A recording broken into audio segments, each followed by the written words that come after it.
I was about to put the box back in the closet when I heard the words echoing in my mind again. But this time, it was my teacher's voice. "I know what you did."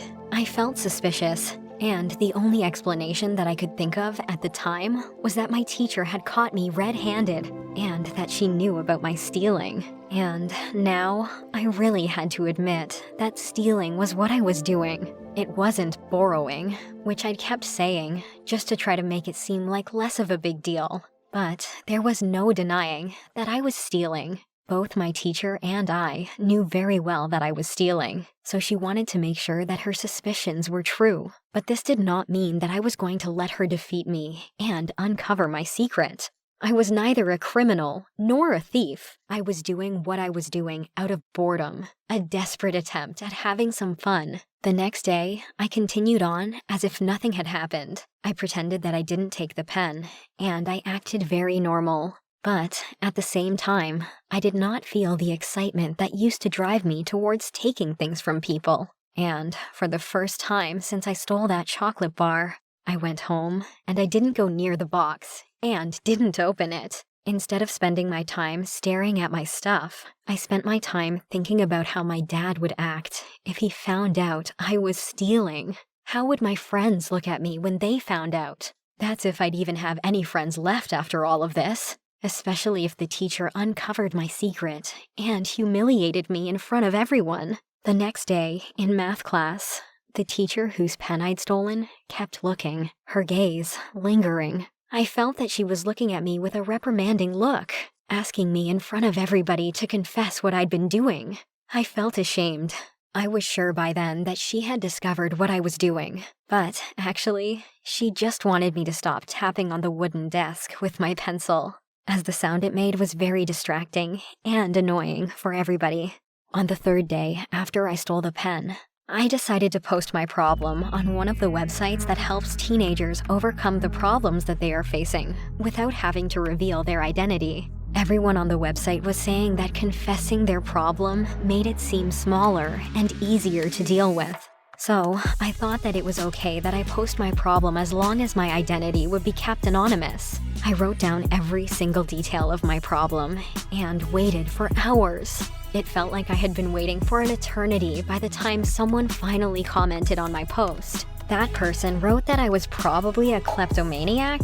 In the beginning, I didn't really understand what he was talking about, but after I Googled what kleptomania was, it turned out that it was a psychological disorder that makes people steal things they don't really need and that might not hold real value, only for the sake of momentary enjoyment or to kill boredom. I read articles about several documented cases of people who suffered from the disorder. Some of them ended up in prison.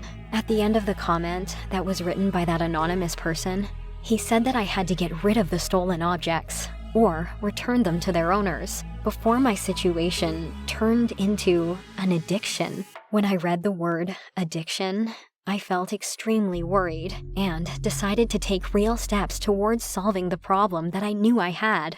I decided to return the stolen objects to their owners. It was extremely hard, and it took a very long time. Stealing things is a lot easier than returning them to their owners. I'd even forgotten who some of the objects belonged to, but I almost made it. I managed to return most of the stuff that I'd stolen without drawing anybody's attention to myself. There was nothing left but the gold pen that had that weird message inside of its cap. My consciousness couldn't bear it anymore. I needed to return the pen to the teacher, even if I had to confess to her what I'd done. But how would I enter the teacher's room again without her knowledge and without being noticed? I felt that she was following me. Then I started to notice her walking behind me in the school corridors and in class. She was even staring at me in the dining hall. I was waiting for the moment when she'd come and expose me in front of everybody. It was unbearable.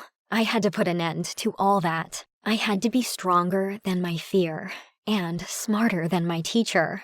I would confess to her before she could expose me. One day, I waited for her near her car in the schoolyard until she arrived. She greeted me. Then I told her that I needed to speak to her about something. I took the pen out of my pocket with great shame, and I extended my hand to her. "I think that this belongs to you. I found it in class. and I kept it so I could return it to you at the right time," I said. I felt bad for lying to her, but I was too scared to confess the truth. I couldn't just tell her that I'd stolen her pen and that I was full of regret. She smiled at me and told me that I could keep it and that it wasn't a special pen. I tried to object and told her that it looked very expensive. How wasn't it special? She took it from me, flipped it in her hand while looking at it. Before she explained the situation to me, she said, "Look, dear Sammy, these engravings that you can see on the pen are painted. They aren't real gold, hence it is just a pen, like any other pen. Nothing is special about it." I cut her off and said, "But the paper that was inside it, what does it mean?" At first, she didn't know what I was talking about, so I explained. "The paper that said, 'I know what you did.'" Once again, she smiled gently and said, "There is a game that I play with my friends that is called The Inspector and the Gang Leader. A while ago, I met with my friends and it happened to be my turn to play the Inspector. I solved all the mysteries that were in the game and eventually caught the gang leader. The rules of the game dictate that if I suspected that someone was the gang leader, I must tell them, 'I know what you did,' and so I won. That pen was nothing but a little something to show that I won the competition. It isn't a big deal." After she told me the story of the pen, she just smiled, gave me the pen back, got into her car, and drove away. And I stayed frozen in my place with the golden pen in my hand, realizing how silly and delusional I'd been this whole time. I sarcastically repeated what she said. "I know what you did, gang leader. I got you." The gang leader was me, and at the same time, I was the inspector. Thank goodness I had that wake-up call before I got exposed in front of everybody.